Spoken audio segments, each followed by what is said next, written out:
biggest thing people are here to hear about when it comes to the Jacksonville Jaguars is Travis Hunter. Travis Hunter, coach, 11 snaps with the starters, 7 routes run, 2 targets, and 2 catches for 9 yards. Interestingly enough, look, he played significantly with the first team offense. Hunter played every snap with the starters when it utilized 3 wide receiver sets, coach. Now, Liam Cohen comes over from the Buccaneers. Buccaneers ran 11 personnel, top 10 in the NFL last year. So I expect 3 wide receiver sets to be a norm out there.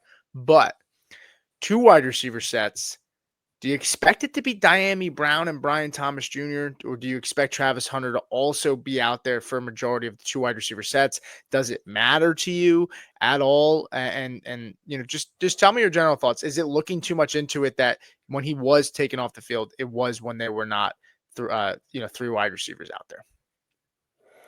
Yeah, I mean, I understand what you're saying, but I do think Travis Hunter's really good. Like, I really do, and I think he's really going to eat into a guy like Brian Thomas Jr. quite a bit. Diami Brown, he finished the year strong last year. I think there's something there. Like, I would like to own a share of him as well, but I just think Travis Hunter's really good, and eventually he'll work his way in there. If they're going to continue to play him on defense, the 2 wide receiver sets may be an opportunity for them to get him off the field on offense, because obviously that increases the likelihood that they're going to run the football and all these other things. And it's opportunity. If he's just going to be out there run blocking, he's not going to be on the field a ton. That is what it is. I mean, obviously there's something to keep an eye on. So I get what you're saying there, but I don't think as long term when it comes to catching the ball and running routes, like, I still want Travis Hunter. Yeah. And let's talk about Travis Hunter for a second, coach, because ADP wise, you have Travis Hunter right now. He's going decently high in drafts right now. Travis Hunter is somewhere you're getting him around, wide receiver 28. Pick 65. He actually goes 1 spot ahead of RJ Harvey, 1 spot behind Jamison Williams. TJ Hawkinson goes ahead of him. Zay Flowers. Travis Hunter, I have him in my rankings, coach. I'm taking a look here. Travis Hunter, I have him as my wide receiver 32. He, like I said, is wide receiver, I think I said 28. So I'm a little bit below consensus on Travis Hunter, but it's not necessarily like I'm super far back. I think he's drafted at his ceiling if BTJ is healthy the entire season. I don't think he's going to crack inside the top 20, in my honest opinion. Just because the routes, I did a study, coach, and we talked about this before, but I looked a little bit deeper into wide receivers last year that ran under 26 routes. Only one of them was top 25 in points per game, and it was Puka Nacua.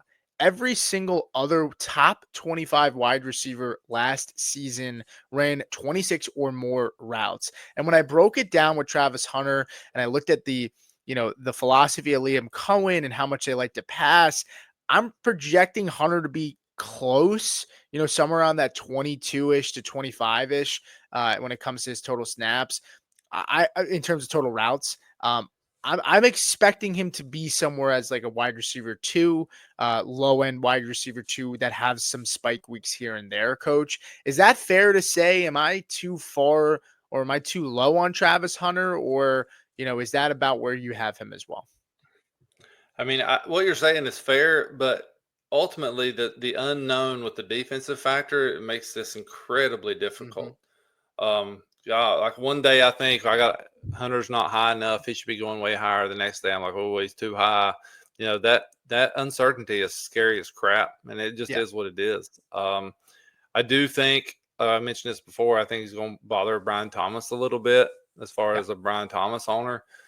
But I mean, I think, like you said, I do believe he's going to spike, and it may be 4 or 5 weeks. You have some really huge spikes with him because he is such a good athlete. Sure. But I think he's going to be, you're probably right. I mean, I think he's a low end 28, 29, 30, somewhere in there probably. And the thing about Travis Hunter too is I actually don't think his floor is that low either. I think his floor is pretty solid. I think when he's out there, he's going to get some manufactured touches. It's just a matter of how much volume is he going to get, and if he's not going to have a ton of volume, is he going to score?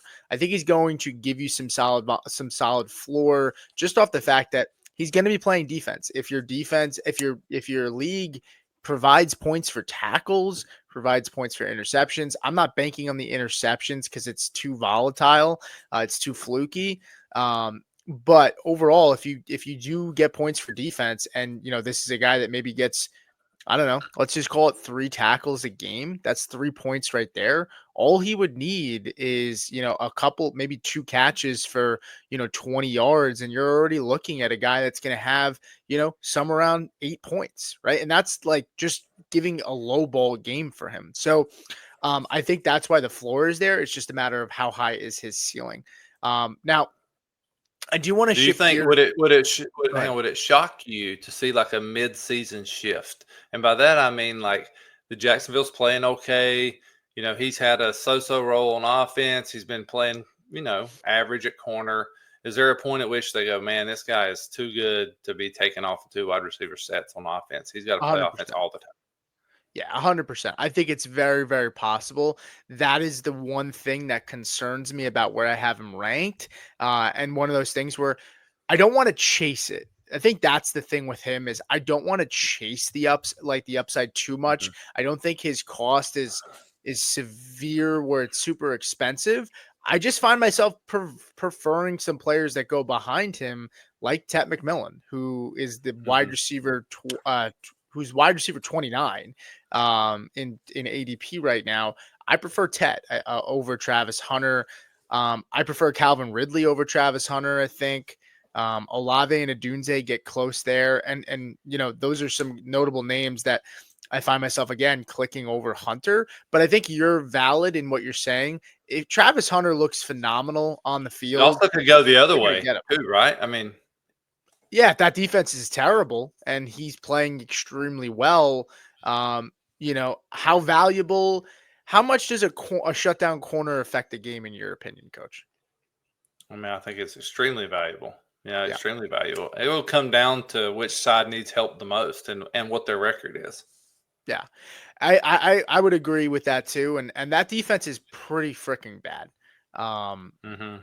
So, Yeah. but we'll see. I think that's also cause for concern if there's a mid-season switch flip. And I also would say this, if he looks phenomenal on offense and he's making plays, they're going to be hard pressed to not have him out there more often.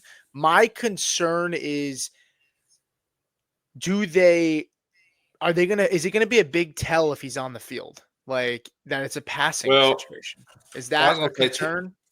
yeah, tendencies matter a lot. They matter a ton. And that's true on defense too, right? Is he coming in on 3rd and 10 where all he's going to do is go lock up the best receiver in man?